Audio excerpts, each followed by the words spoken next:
Meus amigos, vamos começar então, para a gente respeitar até os colegas que chegaram no horário, já estamos com um público bom. Antes de qualquer coisa, meu nome é Luiz Heleno Albuquerque Filho, é com grande prazer que a gente recebe todos os colegas que estão presentes agora. O IPR+, começou no ano passado como uma ideia do nosso coordenador de capacitação, do Amaro Venâncio. A ideia dele era que a gente tivesse uma oportunidade todo mês de ter uma troca fraterna entre pesquisadores, acadêmicos, profissionais, servidores do DENIT, de outros órgãos, para a gente discutir um pouco o que nós estamos em termos de estado da arte de alguns conceitos que a gente tem estudando. Então, a gente tem trabalhado no primeiro momento no IPR+, nos parceiros de TED, ou seja, nos parceiros de pesquisa que o DENIT e o IPR tem, e hoje não é diferente, nós convidamos mais um grupo de pesquisa parceiro do IPR, vem trabalhando com a gente já há praticamente 3 anos, são os colegas da Universidade Federal de Santa Maria, e hoje o tema nós vamos discutir irregularidade longitudinal de pavimentos, conceitos, aplicações, práticas e desdobramentos. Essa é uma linha de pesquisa que que os colegas da Federal de Santa Maria já vem desenvolvendo há vários anos, inclusive em TED com o DENIT, e aí nós fizemos esse convite para eles apresentarem um pouco o estado da arte dessa discussão, de que forma esse grupo de pesquisa entende que nós podemos avançar na questão do dimensionamento de pavimentos, de manutenção, e etc, etc, etc. A turma vai detalhar melhor. Quem vai apresentar hoje para nós, eu acredito que comece com o professor Lucas Dotto. Eu vou falar rapidamente o currículo dele para vocês conhecerem.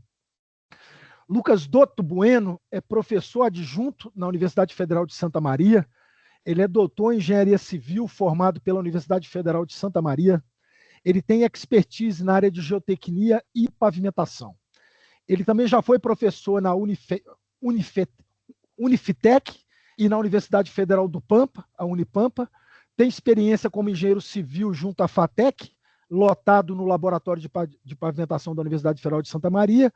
Ele tem diversas publicações em periódicos especializados, atuação como avaliador de revistas e participação em comitês técnicos na área de geotecnia e pavimentação. Também tem experiência na participação em projetos financiados pela Agência Nacional de Petróleo e Petrobras e também pelo DENIT. Atualmente, ele é professor adjunto classe C nível 1 na Universidade Federal de Santa Maria, no campus de Cachoeira do Sul, no Rio Grande do Sul. Eu vou aproveitar o embalo, porque na sequência são 2 palestrantes hoje, vai falar o professor David da Silva Pereira, é professor na Universidade Federal de Santa Maria também, graduado em Engenharia Civil pela Federal de Santa Maria, mestrado e doutorado em Engenharia de Transportes pela USP, engenheiro civil com experiência internacional na Universidade de Minnesota e também tem atuado como professor titular na Universidade Federal de Santa Maria, tanto na graduação quanto na pós-graduação. Tem experiência e expertise na área de infraestrutura viária, com foco em pavimentação e segurança. Tem muitos artigos publicados, né? Tem ampla produção científica acadêmica e também prêmios, inclusive o prêmio CNT de produção da Confederação Nacional de Transporte de Produção Acadêmica, em virtude do seu mestrado. Ele participa ativamente de diferentes eventos técnicos nacionais e internacionais e também participa de alguns comitês científicos e também de revistas especializadas. Tem experiência em coordenação de diferentes projetos, inclusive com valores vultosos do grupo de pesquisa, inclusive da própria Federal de Santa Maria.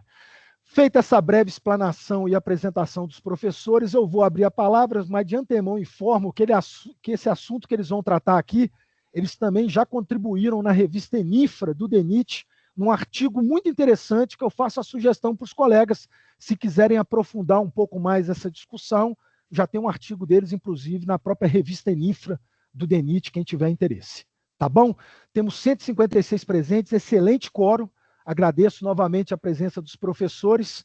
Abro a palavra para o professor Lucas Dotto. Vou pedir aos colegas para fazerem questionamentos através do chat e, concluída a apresentação dos amigos, a gente abre uma rodada para coletivizar um pouco esses questionamentos dos presentes. Tá bom? Dito isso, Lucas, muito obrigado. David também. Está franqueada a palavra a vocês. Fiquem à vontade, por favor. Um prazer estar aqui com vocês. Bom dia a todos. Agradecer novamente ao Luiz Heleno pelo convite. Vou compartilhar um pouquinho do que a gente aprendeu com irregularidade longitudinal dentro da UFSM, Vamos fazer uma apresentação contínua, mas com uma mudança de apresentador em um momento. Vou passar a palavra para o David. O que a gente preparou para o bate-papo de hoje é esse tema de regularidade longitudinal, com conceitos, aplicações práticas e desdobramentos. Como eu disse, com base em um pouco do que a gente aprendeu sobre o tema nos últimos, podemos dizer aí, 10 anos, que esse assunto é um tópico mais forte nas pesquisas da UFSM. Antes de entrar no tema específico da irregularidade, pessoal, só quero fazer um institucional aqui, já que a gente tem um público bem grande aqui, eu estou vendo 177 pessoas, não sei se todos conhecem a Universidade Federal de Santa Maria, mas a UFSM é uma instituição localizada no interior do estado do Rio Grande do Sul, na região central do estado, cerca de 300 quilômetros da capital do estado, que é Porto Alegre. Ela tem hoje mais ou menos aí 26 mil estudantes. Esses estudantes estão espalhados em 4 campos da UFSM. O campus sede, que fica no município de Santa Maria, que é o maior campus, esse que está na imagem de vocês. 3 campos descentralizados, um em Palmeira das Missões, outro em Frederico Westphalen e o terceiro em Cachoeira do Sul, que é onde eu particularmente fico lotado, e também um espaço multidisciplinar de pesquisa e extensão que fica localizado no município de Silveira Martins. A estrutura da UFSM contempla hoje 129 cursos de graduação, 61 cursos de mestrado e 34 cursos de doutorado, esses últimos em nível de pós-graduação. O nosso grupo de pesquisa é o GEPASV, Grupo de Estudos e Pesquisas em Pavimentação e Segurança Viária. O nosso laboratório fica localizado no campus sede, no município de Santa Maria. Aproveito para convidar os interessados que estiverem próximos à região central do estado do Rio Grande do Sul, ou passando por Santa Maria, que conheçam as nossas instalações. É um laboratório bem legal. Ele foi construído ao longo do tempo com o apoio de muitos parceiros. Eu fui aluno de graduação da UFSM há um pouquinho mais de 15 anos e a estrutura de pavimentação era bem modesta. E o David e o Luciano lideraram esse processo e conseguiram montar, junto com parceiros importantes, eu destaco aqui a Petrobras e mais recentemente o DENIT, tiveram aportes financeiros importantes para que a estrutura fosse montada e hoje acredito que seja uma das boas estruturas de um laboratório de pavimentação que a gente tem no país.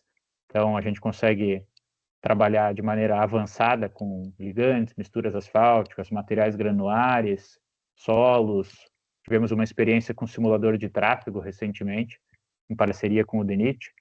Não vou mencionar toda a nossa equipe, aqui tem um registro da nossa turma na última Ampet, em Florianópolis, mas é um espaço bem legal e estendo novamente o convite para quem estiver na região central do estado e quiser conhecer um laboratório de pavimentação, um dos bons laboratórios de pavimentação que a gente tem no país.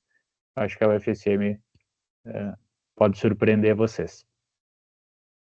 Como o Luiz disse, desde 2022 a gente tem um termo de execução descentralizada com o DENIT. O objeto do termo é bem grande, eu não vou listar, descrever ele aqui, mas resumidamente o que a gente busca nesse TED é implantar trechos experimentais rodoviários no estado do Rio Grande do Sul, avaliar misturas asfálticas e tentar prever a evolução da irregularidade longitudinal. Esse tema está em destaque porque é um tema mais vinculado com a nossa conversa de hoje. Nós não vamos falar só sobre previsão de irregularidade, nós tentamos montar um material mais amplo sobre irregularidade, mas esse é um dos temas do nosso TED com o DENIT. Como eu disse, já é assunto de estudos na UFSM há mais ou menos 10 anos, então é um assunto que a gente acredita muito nos indicadores de irregularidade, a gente vê muito potencial neles, e é um tema que a gente gosta bastante. Conceitualmente, pessoal, já entrando no nosso assunto central de hoje, tem uma plateia, um público, melhor me expressando, bem grande aqui, então é legal fazer uma conceituação mais inicial sobre o indicador. Vou ficar me virando um pouquinho porque eu estou vendo vocês aqui e estou com a outra tela com a apresentação. Eu gosto bastante dessa definição da norma do DNR de 1994, é a norma de calibração do integrador IPR-USP. Ela menciona a irregularidade como o desvio da superfície da rodovia em relação a um plano de referência.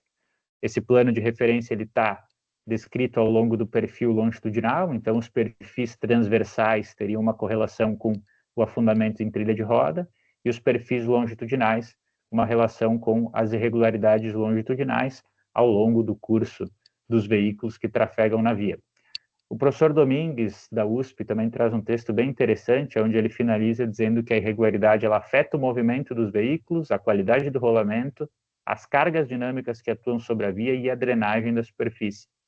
Isso já nos dá um pouquinho de interpretação do que a gente pode fazer com o IRI em termos de... O IRI não, mas os indicadores de irregularidade em termos de impacto que esse conforto prejudicado pelas maiores irregularidades vai ter nos custos operacionais dos usuários. Então, a gente pode estar falando de manutenção de veículos, conforto por si só, desgaste de pneus, consumo de combustível.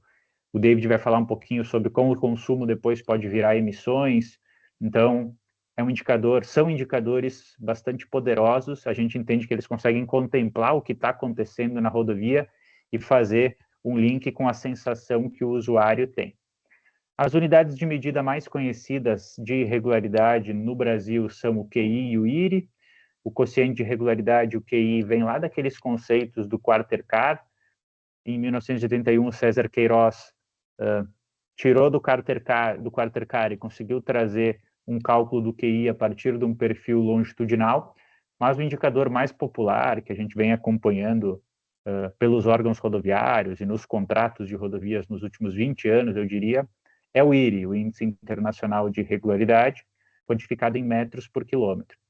De maneira bem simples aqui, pessoal, queria tentar mostrar como que essa medida do IRI é quantificada. Claro que tem todo um processo de filtragem, o cálculo das inclinações, quando feito com os perfilômetros inerciais descontados aos acelerômetros, para tirar o balanço do veículo, mas eu tenho dois pontos, então, um ponto A e um ponto B, uma linha imaginária, paralela ao eixo da rodovia, e a nossa rodovia com as suas imperfeições.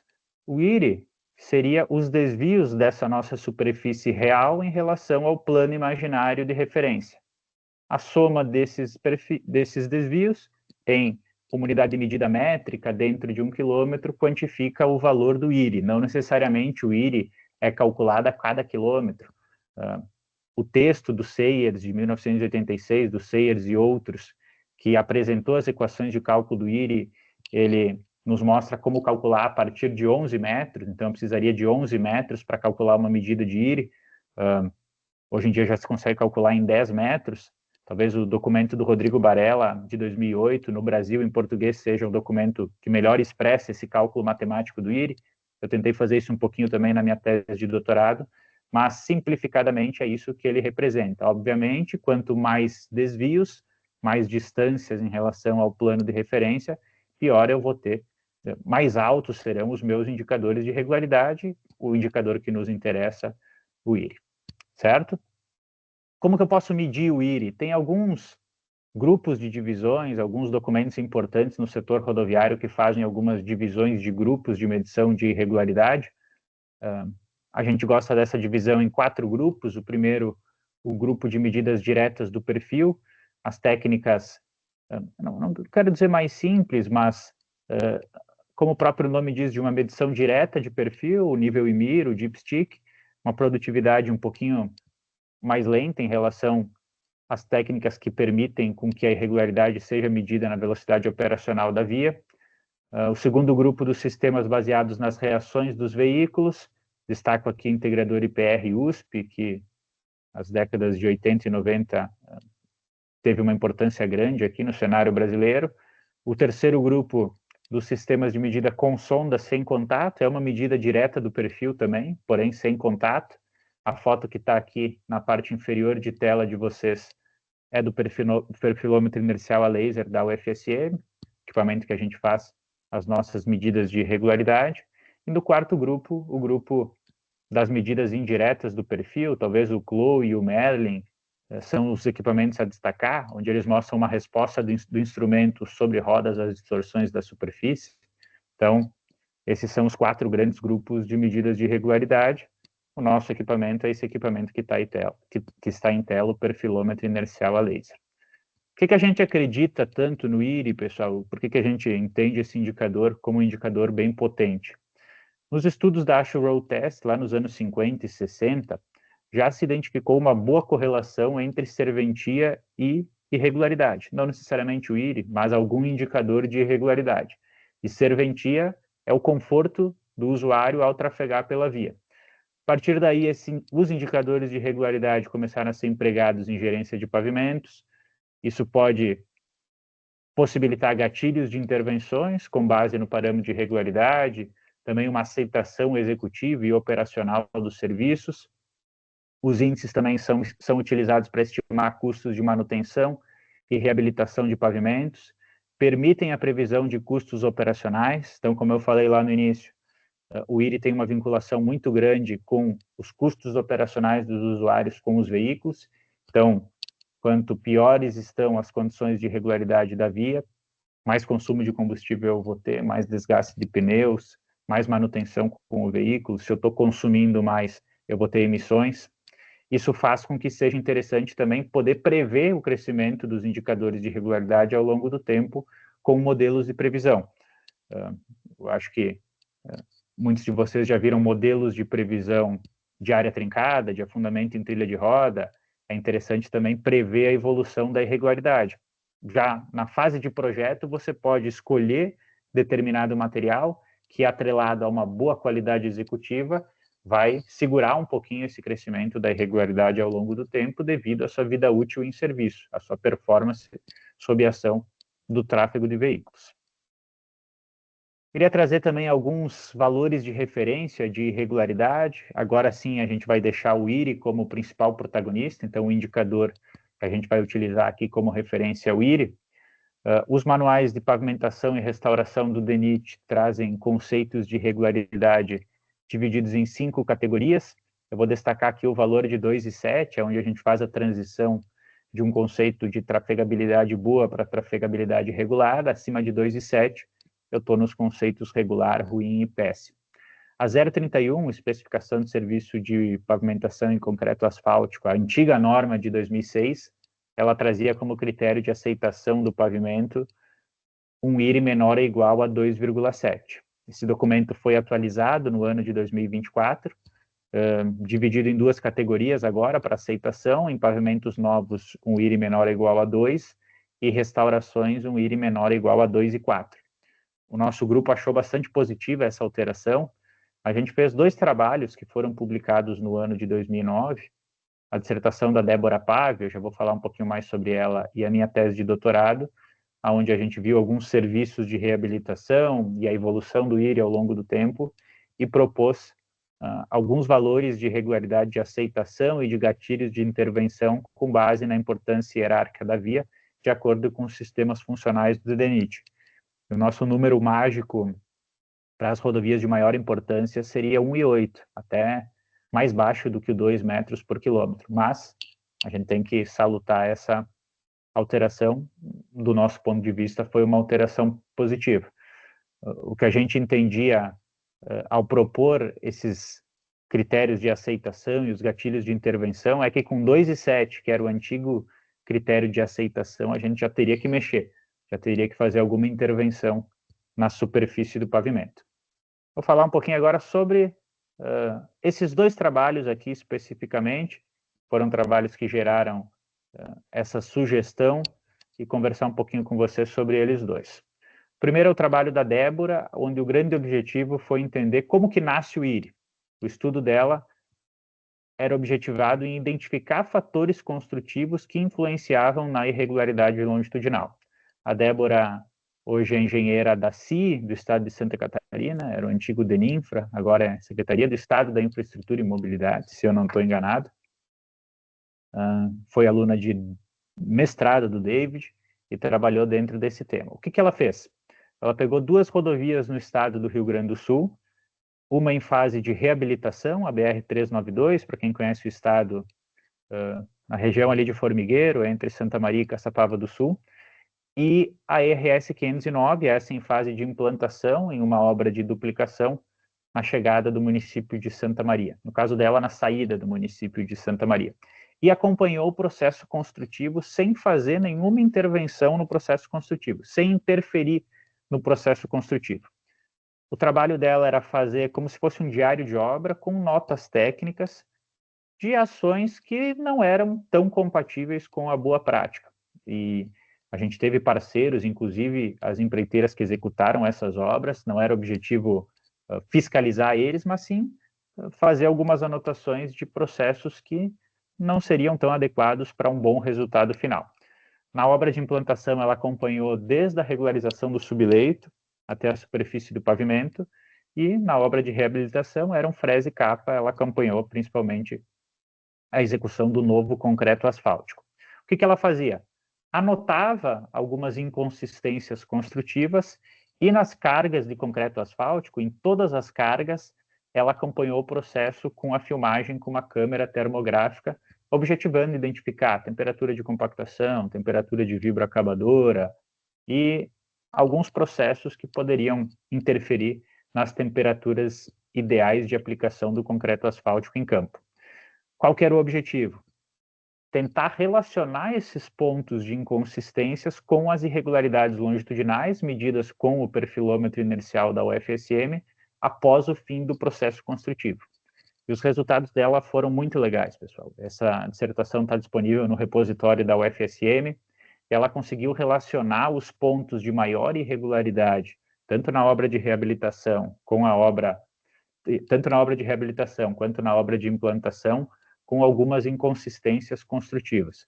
Então, ela viu que quando não tinha tanto cuidado construtivo com as juntas, não tinha fornecimento contínuo de massa asfáltica, problemas de emenda de pano, estavam relacionados com pontos de mais altas irregularidades, regiões com problemas na temperatura de compactação, inclusive uma aplicação ocasional de concreto asfáltico com uma chuva de verão que aconteceu, prejudicaram a irregularidade pós-fim do processo construtivo, uma salga em excesso da massa, problema de aquecimento de vibroacabadora, exposição de camada granular por muito tempo sem imprimação, não foi suficiente a correção no concreto asfáltico. Então, ela conseguiu linkar nos pontos catalogados por ela com essas inconsistências construtivas com os picos das irregularidades longitudinais medidas com o perfilômetro inercial. Então, esse trabalho foi muito legal para o nosso grupo entender um pouquinho como nasce o IRI e quais são as práticas construtivas que influenciam nesse IRI inicial mais alto. A gente buscou completar isso com um segundo trabalho, que foi a minha tese de doutorado. O documento é de 2009, tem uma publicação na RMPD de 2022. Muitos parceiros participaram desse trabalho. Eu vou destacar aqui o Luiz Nascimento, da Petrobras, o Marcos Fritzen, da UFRJ, o Richard Kim, da Universidade da Carolina do Norte, e outros colegas da UFSM, obviamente, a equipe de orientação. E o que a gente buscou aqui foi, bom, a gente conhece um pouquinho sobre como nasce o IRI, agora vamos tentar prever a evolução do IRI ao longo do tempo, e quais parâmetros influenciam na evolução do IRI ao longo do tempo. A gente trabalhou com pistas experimentais, então foram selecionadas 27 pistas na cidade universitária da UFRJ, lá na Ilha do Fundão, no Rio de Janeiro. As pistas que fazem parte do projeto Fundão foram as mesmas 27 pistas que o Luiz Nascimento utilizou na tese de doutorado dele, e nós somamos a essas 27, 8 pistas monitoradas pelo nosso grupo da UFSM em Santa Maria, em 4 distintas localidades experimentais. Tanto nas pistas do Rio, quanto nas pistas da UFSM, localizadas no município de Santa Maria, foram acompanhados a evolução do tráfego, das áreas trincadas, dos afundamentos em trilha de roda, foram medidas deflexões após o fim do processo construtivo com o FWD, e todos os materiais foram caracterizados laboratorialmente, sob o ponto de vista de rigidez e danificação. Qual era o nosso objetivo? Olha para essa tela aqui. Tem 4 colunas nessa tela de saída do Medina. O Medina é só um exemplo aqui, ele não era o protagonista desse trabalho. A intenção é tentar, dentro do nosso TED com o DENIT, ajudar o Medina, mas na época o Medina não era o protagonista. Só trouxe em caráter de exemplo aqui. O Medina, quando tu vai lá no relatório mensal de dano, o tempo está passando, obviamente o tráfego está crescendo, e ele projeta para ti a evolução da área trincada e do afundamento em trilha de roda. O que a gente queria era tentar fazer uma projeção também de um critério funcional. E esse critério funcional é a irregularidade. Então, para que pudesse ser possível ter um outro gatilho de intervenção, agora em caráter funcional, no caso, o IRI. Essa era a nossa tentativa. A gente começou a fazer isso, e reforço, não olhando para o Medina, olhando para um outro software que depois eu vou comentar, que é o software elaborado pela equipe do Dr. Kim lá na Universidade da Carolina do Norte. A gente começou tentando identificar quais parâmetros influenciavam na evolução do IRI. Então, a gente viu que a irregularidade inicial, após o final do processo construtivo, influenciava na evolução do IRI. Obviamente, quanto maior a irregularidade longitudinal inicial, maior o crescimento do IRI ao longo do tempo.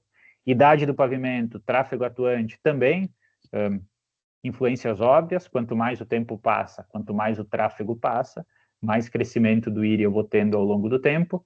Essa associação estatística foi feita pelo um critério de análise de variância nova, com um nível de significância de 5%.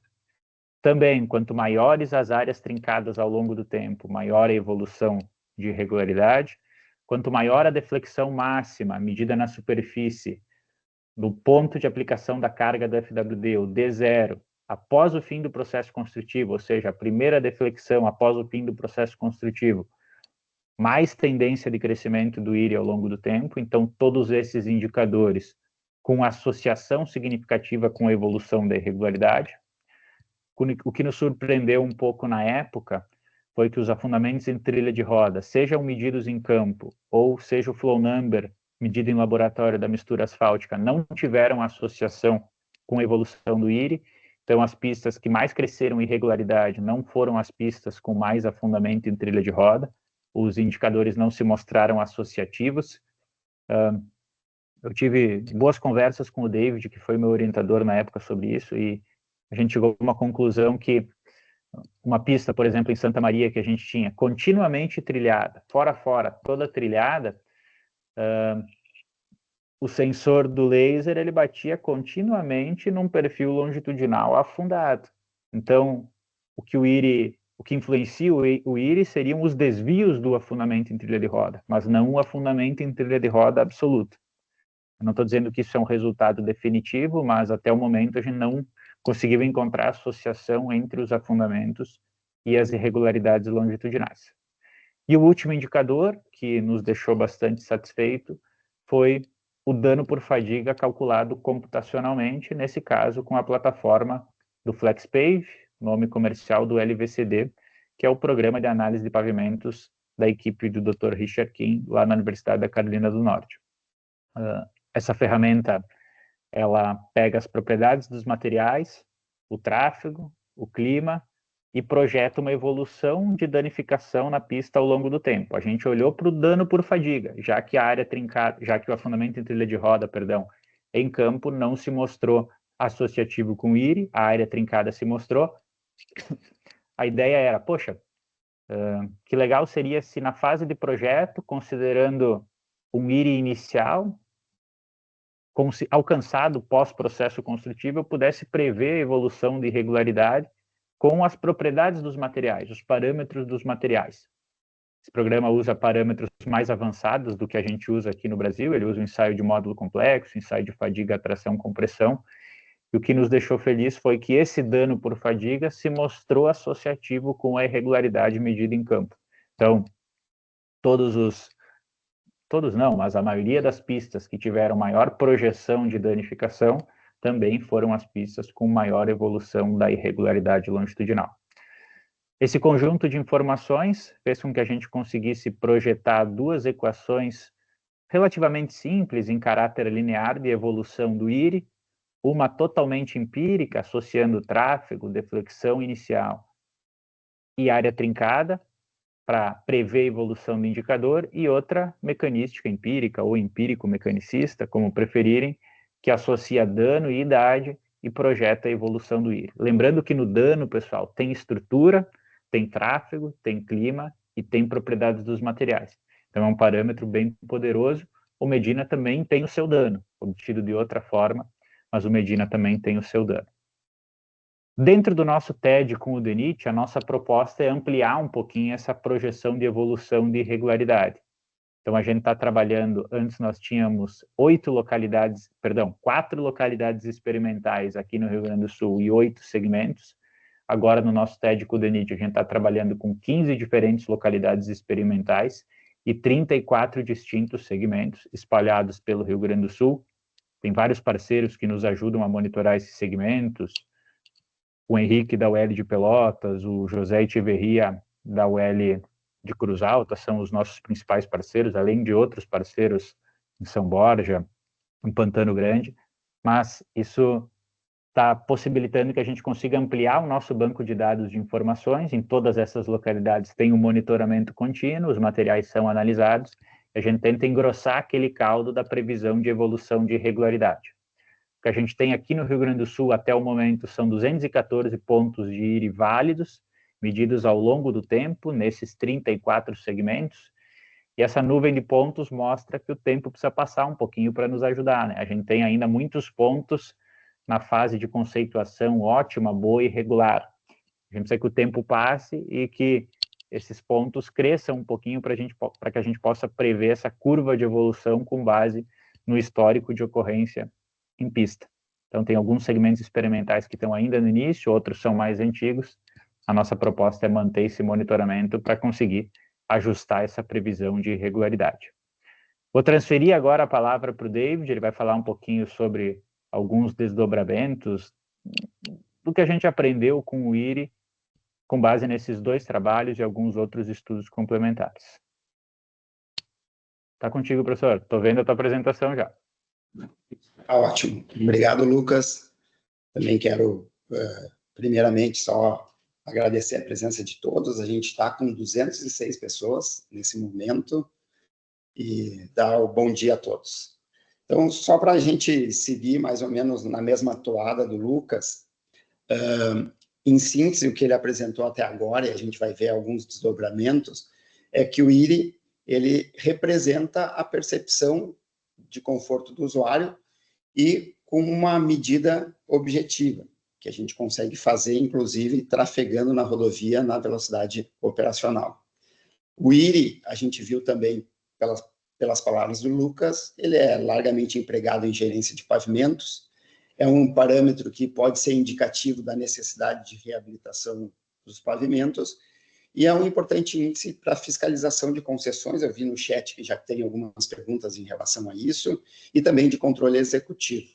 Tá? Agora, um outro aspecto importante, e que talvez tenha levado a um maior interesse por parte do DENIT e do IPR, de que esse assunto viesse como um foco de um dos itens do nosso TED, é que ele impacta diretamente os custos operacionais.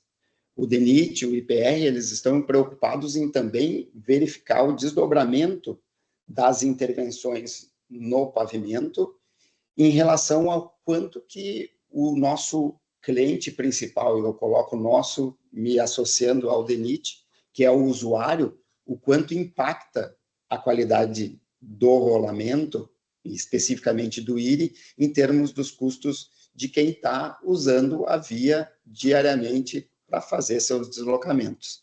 E a gente já viu ali pelo Lucas que ele impacta a manutenção veicular, desgaste de pneus. Ela tem uma certa sensibilidade ainda um pouco nebulosa em relação à velocidade praticada da via, mas o que nós vamos trazer como desdobramentos e o foco mais específico está no consumo de combustível, de emissões de CO2 e de perda de grãos a granel, porque a gente sabe que boa parte da nossa safra no país ainda é transportada por meio rodoviário, e a gente vai ver esses impactos, então, da qualidade de superfície do pavimento, aferida a partir do IRI, nesses desdobramentos mais vinculados às questões sustentáveis, né? Então, essa avaliação do IRI e a perspectiva de crescimento do IRI ao longo do tempo, ele traz a possibilidade, a partir dessa predição, de que os projetos que venham a ser colocados em práticas, e eventualmente no futuro, no próprio Medina, eles permitam a quem está operando a via, a quem está gerenciando e tomando a decisão das intervenções, realizar também uma avaliação de sustentabilidade que aquele pavimento pode trazer. E a gente pegou aqui como um estudo de caso, a gente já apresentou isso num outro fórum, mas com um outro foco. A gente pegou um estudo de caso de uma rodovia que está em fase de duplicação, ela nem é uma BR, Ela é uma RS aqui no Rio Grande do Sul, mas é uma importante via que liga Santa Maria à região metropolitana de Porto Alegre. Nesse segmento de quase 300 quilômetros, nós temos 214 quilômetros que estão em fase de duplicação. E pela nossa avaliação, o N acumulado em 10 anos dessa rodovia seria de algo próximo a 4 vezes 10 na 7. Nós temos um VDM da ordem de 10.500 veículos, aferidos pelos dados que estão disponíveis no site da concessionária que administra esse trecho. A gente estima uma movimentação anual de 7 milhões de pessoas nesse trecho, com 2.950.000 veículos de passeio, 870.000 caminhões e aproximadamente 8.500 ônibus. O que representaria, talvez depois o Luiz Heleno pode nos dar, assim, uma condição mediana assim, da malha viária administrada pelo DENIT. Então, como vocês já viram, o Lucas já explicou um pouco o trabalho da Débora. A gente teve recentemente a alteração do parâmetro de referência máximo permissível para pavimentos em implantação do DENIT, pela norma do 031 de 2024, que rebaixou esse valor de 2007 até 2,7 até 2, e do que tinha sido proposto inicialmente naquele trabalho, muito próximo do que o DENIT colocou. E eu trago esses parâmetros em destaque aqui, porque a gente vai começar a avaliar qual é o reflexo, por exemplo, dessa recente alteração do DENIT em termos práticos e sustentáveis na previsão de desempenho e de custos operacionais relacionados a esses itens que eu mencionei anteriormente, a partir desses distintos itens. Como que era no passado, 2 que é agora o presente, o que pode vir a ser se a gente ainda for um pouquinho mais rígido em termos de qualidade de acabamento final de 1,8 metros por quilômetro. Conforme o Lucas comentou, a gente ainda não tem disponibilidade, e esse é o intuito do nosso TED, de fazer o dimensionamento de pavimentos pelo Medina, colocando um parâmetro funcional também como sendo uma variável a ser dimensionada. Medina, hoje, ele permite que a gente faça o dimensionamento olhando fadiga e afundamento em trilha de roda. Por isso, a gente se socorreu de um outro software que o Lucas já mencionou lá, que é o FlexPave, para fazer o dimensionamento do que seria a alternativa de duplicação dessa rodovia para aquela condição de tráfego. E nós fizemos um estudo, só para vocês também terem essa sensibilidade, da utilização de concretos asfálticos com um CAP 50-70 e com um CAP modificado, porque isso também nos permite, inclusive, avaliarmos o que seria em termos de desempenho esperado e os seus desdobramentos em termos de sustentabilidade, caso nós utilizássemos um pouco mais de tecnologia na confecção, na dosagem dessas misturas asfálticas.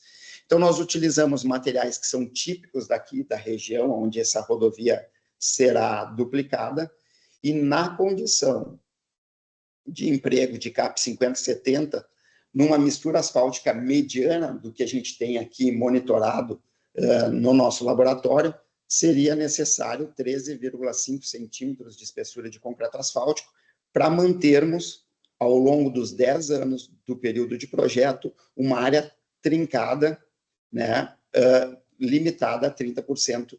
Lembrando que essa área trincada é aos moldes do que sai de dentro lá do Medina. Então, a especificação não é contabilização da área trincada medindo a fissura, mas sim o que seria assim, uma frequência de ocorrência na malha de área trincada. E, a depender do IRI inicial que a gente tomasse como inicial, a gente teria uma evolução. Vocês podem ver que as curvas em vermelhinho sempre vai representar o IRI inicial de 2,7, que era aquela condição até o ano passado da especificação do DENIT 031. O amarelinho sempre vai ser referenciado ao IRI de 2,0, o que é a atual especificação do DENIT, e nós temos 1,8 em verdinho nessas 3 condições aí. Se a gente fizesse agora o dimensionamento do pavimento para as mesmas condições, inclusive de estrutura de suporte à camada de revestimento, porém usando um concreto asfáltico com asfalto modificado por polímero, essa espessura de 13,5 cairia para 10 centímetros, e nós teríamos também o mesmo patamar final de área fissurada, de área trincada por fadiga. E aqui nós temos a evolução ao longo do tempo prevista do IRI, conforme o modelo já apresentado pelo Lucas anteriormente. Então, a partir dessas 2 evoluções de IRI, a gente começa a usar esse importante parâmetro funcional para a gente poder, então, prever os custos operacionais, e aí algo vinculado também à sustentabilidade. Um trabalho que foi desenvolvido aqui no grupo de pesquisa pelo Renan Scherer, que era a tese de doutorado dele, permitiu que a gente avaliasse em todo o corredor de exportação da soja do Rio Grande do Sul. No mapinha aqui do Rio Grande do Sul, vocês têm uma região que é a região celeiro, talvez a que mais produza soja no estado do Rio Grande do Sul. Essa soja que é exportada até o porto de Rio Grande, ela vai, em grande parte, por meio rodoviário. E o que o Renan fez foi avaliar a irregularidade ao longo de todo esse trajeto, pegando, inclusive, regiões de vias não pavimentadas até o porto de Rio Grande. A gente contou com a colaboração de um produtor, que foi importante logisticamente para a gente. O Marcos, esse produtor lá da região de Tupã-Seretã, ele detinha o controle de todo o processo, ele plantava, ele beneficiava a soja, ele estocava a soja e ele mesmo fazia o transporte da soja até o porto de Rio Grande. Então, pegando os modelos que foram desenvolvidos pelo Renan, e ele conseguiu correlacionar o quanto de soja é perdido com o transporte. E se a gente replicasse tudo o que aconteceu em termos de produção de soja na última safra, de 2023 para 2024, mais especificamente aquela que foi exportada por meio de transporte rodoviário, através de caminhões, nós teríamos 9 milhões de toneladas de soja que teriam sido transportadas. A rodovia que nós trouxemos como pano de fundo para essas nossas análises, ela não serve como principal corredor de exportação da soja. Mas nós vamos imaginar, num cenário fictício, que toda essa soja do Rio Grande do Sul trafegasse por aquela rodovia a ser duplicada, com aquelas condições que eu mostrei para vocês anteriormente, nesses 214 quilômetros. Lembrando que a soja, o caminho de exportação da soja, se a gente pegar uma média em todo o Brasil, ele é muito maior do que esses 214 quilômetros que a gente está trazendo aqui para fazer a ponderação. O preço da soja no primeiro semestre do ano passado era de R$ 140 a saca de soja de 60 quilos. E se a gente, então, fizesse essa avaliação hipotética, primeiro para a solução em concreto asfáltico, imaginando o crescimento da irregularidade, a gente também teria associado esse crescimento de irregularidade, trafegando com essa soja anualmente no pavimento dos 214 quilômetros, uma perda de soja que seria crescente. Em termos absolutos médios, a gente teria algo próximo de 12 mil toneladas perdidas de soja no transporte nessas condições, caso o IRI inicial fosse 2,7. Se o IRI inicial para a solução em concreto asfáltico caísse para 2, essa perda de soja já seria reduzida para 9 mil toneladas de soja. Em termos financeiros, esses valores são bem representativos. A gente está falando de 28 milhões para essa condição, 22 milhões para o IRI de 2, certo? E se a gente olhar ainda o que seria em termos de área perdida de soja para alimentar os passarinhos na rodovia, pela soja perdida, caída do caminhão, e olhem que o que a gente usou é um caminhão de uma frota muito recente, muito nova e com alto poder de vedação. Então, a gente teria algo próximo de 3.000, na safra do Rio Grande do Sul, 3.000 hectares perdidos de soja para alimentar os animais na beira da estrada. E aqui a gente teria essa correlação com o IRI de 2,7. Observem que a gente tem assim um ganho expressivo pelo simples fato do DENIT ter alterado o seu parâmetro de referência de aceitação dos trechos de 2,7 para 2, o IRI inicial, quando da execução. E isso, sem sombra de dúvida, traz economia para o processo, e essa economia pode ser também, de certa forma, enxergada como algo sustentável. Tá? Na medida em que a gente troca o concreto asfáltico para o asfalto modificado com polímero, e não o 50-70 do anterior, a gente tem também melhoria em termos de irregularidade. A irregularidade vai crescer mais lentamente e, consequentemente, a perda de soja também vai ser diferente. Então, a gente também tem aqui valores representativos dessas duas grandezas, com melhor ainda desempenho sustentável, digamos assim, do pavimento em termos de perda de soja transportada a granel.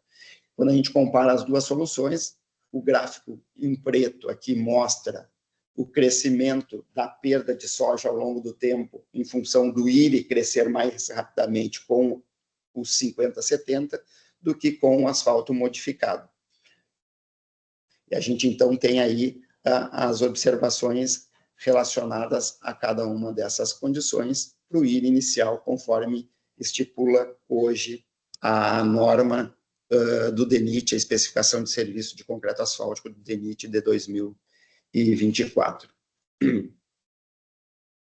Um outro trabalho que está em andamento, esse trabalho ele tem o financiamento da ANP Petrobras, e em parceria com a COP e a UFSM, ele busca, a Eduarda está trabalhando junto com outros 2 alunos de iniciação científica, aqui do grupo de pesquisa, ele está visando a avaliação do impacto da irregularidade agora, não na soja, mas no consumo de combustível e na emissão de CO2.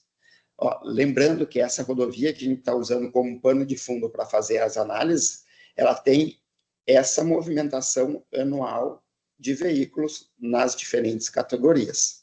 Nós temos um VDM bidirecional de 10.500 veículos e um N previsto para 10 anos, reforçando, relembrando, de 4,03 vezes 10 na 7 solicitações do eixo padrão. O que acontece? Quando a gente pega os modelos de consumo de combustível que estão dentro do HDM, que é um software amplamente utilizado para fazer esses tipos de análise, a gente percebe que na medida em que nós temos uma evolução, um crescimento da irregularidade longitudinal do pavimento, a eficiência dos motores vai sendo perdida, o que faz com que a gente consuma mais combustível para rodar a mesma distância. Ou o que é mais familiar para a gente, quando a gente olha, geralmente nos carros, assim, o que a gente está consumindo de combustível, a gente tem quantos quilômetros, que é o que eu trago aqui nesse gráfico, a gente é capaz de fazer com 1 litro de gasolina, no caso para veículos de passeio, ou de diesel, para caso de ônibus e de caminhões. Daí vocês vão ver, por exemplo, aqui, para o amarelinho, que representa o IRI inicial lá de 2,0, ao longo de 10 anos, para a solução de pavimentação com CAP 50-70. Inicialmente, no ano 1, no ano 0, a gente tem 10,53 litros, quilômetros rodados com 1 litro de gasolina. E ao longo desses 10 anos, a gente vai perdendo. E esse valor aqui, vocês podem olhar, é da ordem de 10,49. Bom, descer de 10,5 quilômetros por litro para 10,49, num primeiro olhar, isso pode parecer muito pouco, né? Mas daí eu lembro do Luiz Heleno nas palestras dele, assim, e acho que ele diria o seguinte: nós do DENIT não vendemos no varejo, nós vendemos no atacado, né, Luiz? Então a gente tem muita movimentação, são muitos veículos trafegando na rodovia, imagina na malha viária inteira. Nós estamos aqui trabalhando num foco numa rodovia de 10 mil veículos diários de VDM, né? 10.500, que é o nosso valor. E o que isso representa, então, em termos de consumo de combustível, né, Luiz? Então, olha só, na medida em que eu tenho condições de íris distintas, o meu consumo de combustível, ele também se difere. À medida em que eu tenho, como o DENIT está fazendo, especificando ou forçando que os nossos empreiteiros tenham cada vez um nível de acabamento melhor, a gente vai reduzir esse consumo de combustível. Aqui a gente tem esses valores do azulzinho em gasolina, aqui o cinza é de diesel, em milhões de litros nessa rodovia, para esses 214 quilômetros que a gente está analisando. E o custo com combustível médio anual, ó, aqui é em milhões de reais. Então, na primeira condição anterior da especificação do DENIT, Luiz, a gente teria 1 bilhão 193 milhões de reais médios com combustível. Isso para a solução com CAP 5070. Quando a gente reduz para 2 aquele IRA inicial, e não há nenhuma demanda assim, de esforço adicional por parte dos empreiteiros, talvez sejam só cuidados muito simples na hora da execução, como a própria PAV verificou, a gente já cai de 1 bilhão 193 milhões para 1 bilhão 186 milhões. Essa diferença ela é bem sensível, isso colocando como pano de fundo uma rodovia que tem só 10.500 veículos trafegando diariamente.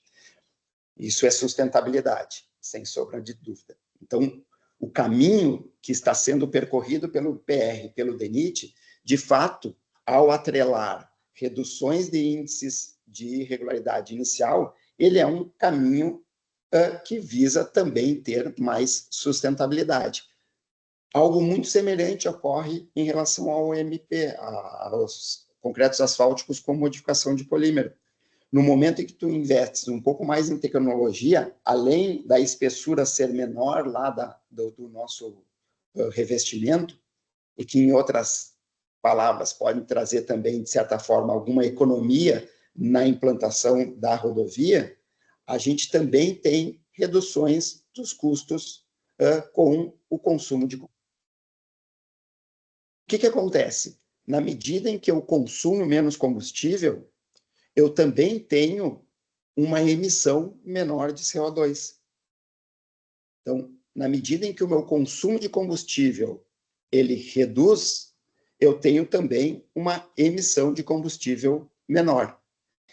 E na medida em que eu emito menos combustível, daqui a pouco o próprio governo federal vai poder se creditar em carbono, Luiz, e vender esse crédito de carbono por melhorar simplesmente a especificação, e se isso fosse viável e possível, ele poderia vender esse crédito de carbono pela menor emissão de CO2, pelo simples fato de ter modificado a especificação.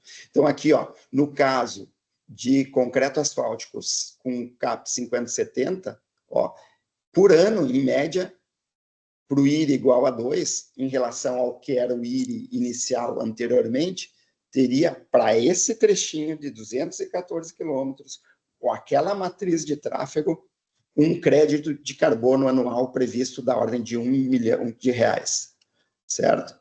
Se fosse com CAP 50, com CAP modificado por polímero, esse crédito seria um pouco maior, da ordem de 12%, de 5% a 10% maior pela alteração da norma. Então, vejam, o IRI, ele nos possibilita, de fato, que a gente tenha mais subsídios para que os nossos projetos saiam com mais capacidade ou com mais parâmetros para que o tomador de decisão consiga, de fato, fazer uso total do que uma ferramenta de dimensionamento é capaz de fazer. E isso vai possibilitando ao tomador de decisão uma análise mais completa, não vinculada apenas com a previsão de desempenho mecânico do pavimento ou desempenho estrutural do pavimento, mas que ele consiga colocar na ponta do lápis, e talvez o DENIT tenha artifícios melhores para poder chegar a quem define as diretrizes e as prioridades econômicas, por exemplo, do país, qual seria o benefício da utilização ou da melhoria da condição de pavimentação de um determinado segmento para a sociedade. E isso só é possível se a gente tiver algum parâmetro, e a gente está elencando o IRI como esse parâmetro aqui, para poder fazer essas análises complementares que permitam, então, mostrar o benefício social da melhoria da rodovia, valorando isso, colocando em valores financeiros isso, trazendo o melhor retorno financeiro e também não descuidando do meio ambiente com as emissões de CO2. Então, pessoal, assim a gente termina a nossa apresentação, espero que tenha ficado dentro do tempo, mas sem antes a gente tenha uma possibilidade de agradecer ao DENIT, ao IPR, pela confiança depositada no grupo de pesquisa no GEPASE, na Universidade Federal de Santa Maria, no nosso programa de pós-graduação aqui, e também agradecer aos nossos outros parceiros que também deram sustentação a tudo que a gente faz até hoje, além dos órgãos de fomento a pesquisas tradicionais, CNPq, CAPES, FAPERGAS, mas também, em especial, a ANT Petrobras, que fez todo o alicerce para que hoje a gente também fosse, digamos assim, um grupo capaz de desenvolver pesquisas que a gente acha bastante interessante. Então, eu agradeço a atenção de todos, nós temos aqui 200 pessoas, né? Agradecer a atenção de todos e a gente se coloca à disposição aí para trabalhar em conjunto e tirar eventuais dúvidas que tenham ficado. Ô, professor David e professor Lucas, agradeço demais a palestra de vocês. A quem está presente aqui, eu queria informar que o DENIT ele tem sempre estimulado esse tipo de pesquisa. A gente tem trabalhado com parceria com diferentes centros de pesquisa, com linhas de pesquisa, inclusive, diferentes. Nós tem a turma discutindo a metodologia francesa em Santa Catarina, tem os colegas da Federal do Ceará, nós estamos em processo de calibração do nosso novo método mecanístico empírico junto à Universidade de Brasília, também com a parceria dos colegas da Federal de Santa Maria. Ou seja, o DENIT tem estimulado diferentes pesquisas para que a gente avance efetivamente, tanto na questão do dimensionamento, quanto na questão da própria gestão da nossa malha. O professor David falou, às vezes o que parece centavo numa pesquisa, quando você coloca em escala nos 60 mil quilômetros que o DENIT é responsável diretamente pela manutenção, soma aquilo ainda que a NTT também tem, que são concessões com elevado volume de tráfego, ou seja, nós estamos num caminho certo, correto, consolidando essas pesquisas do Brasil inteiro. Então, agradeço novamente, palestra muito didática, no espírito que nós queremos, David. A ideia do IPR+, é exatamente isso. Nós não queremos transformar esse espaço numa mera apresentação particular das pesquisas do TED. Nós queremos ampliar a discussão, que vocês tenham espaço de apresentar efetivamente aquilo que vocês estão apresentando, tá?